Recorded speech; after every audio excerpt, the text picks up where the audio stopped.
สบายดีอีกเทื่อนึงเนาะสิสาธิตวิธีการหาที่ตั้งของบ้านอยู่ในแผนที่ของ Google เนาะก่อนอื่นมันเราเปิดเนาะ Google ขึ้นมาก่อนเนาะแบบนี้เนาะแล้วอยู่ด้านเทิงเบื้องขวาเนาะของจอ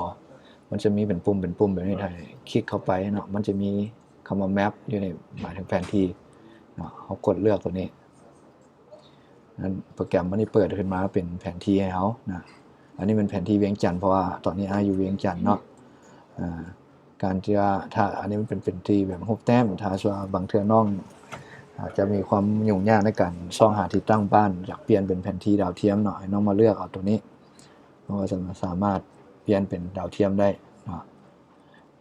ในบางพื้นที่ยกตัวอย่างบางพื้นที่แล้วมันเป็นป่าเป็นเขาบางเทื่อมันก็บ่มีความละเอียดเราอยากขยายมันขึ้นเนาะเราก็มาอยู่นี่มันมีเลขบวกอยู่นี่อย่างเบื้องลุมทั้งจอเบื้องขวานี้กดเลขบวกปุ๊บมันก็ขยายไปเรื่อยๆมันสิซูมให้เราเห็นที่ตั้งบ้านถ้าเราอยากเห็นน้อยๆเนาะเพื่อว่าอย่างเพื่ออยากเลื่อนไปหาที่ตั้งของบ้านที่ว่าเราจะซอกที่ตั้งมันนั้นเราก็กดไปเรื่อยๆตัวอย่างว่าเราได้ประมาณนี้เนาะอันนี้อาจจะประมาณนี้ความคุ้นเคยเราว่าน่าจะบ้านตัวนั้นน่าจะตั้งอยู่ประมาณนี้เราก็สามารถซูมเข้าไปถ้าสมมุติเราเห็นหลังคาเรือนแบบนี้โอเคเนาะอันนี้เป็นที่ตั้งของบ้านแน่นอน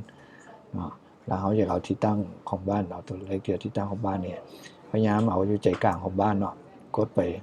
ดเมาส์ใส่ปึ๊บนะกดเมาส์ใส่มันก็จะขึ้นอันนี้มันขึ้นเลยว่านี้มันคือบ้านเผาเนาะและตัวเลขนี่เนาะ18ทับบางเทื่อคำนวณนี่เป็น19บ่เป็นยกตัวอย่างนะทับ103จดเอาตัวเลขมาทั้งหมดนี่เนาะมาแล้วส่งมาให้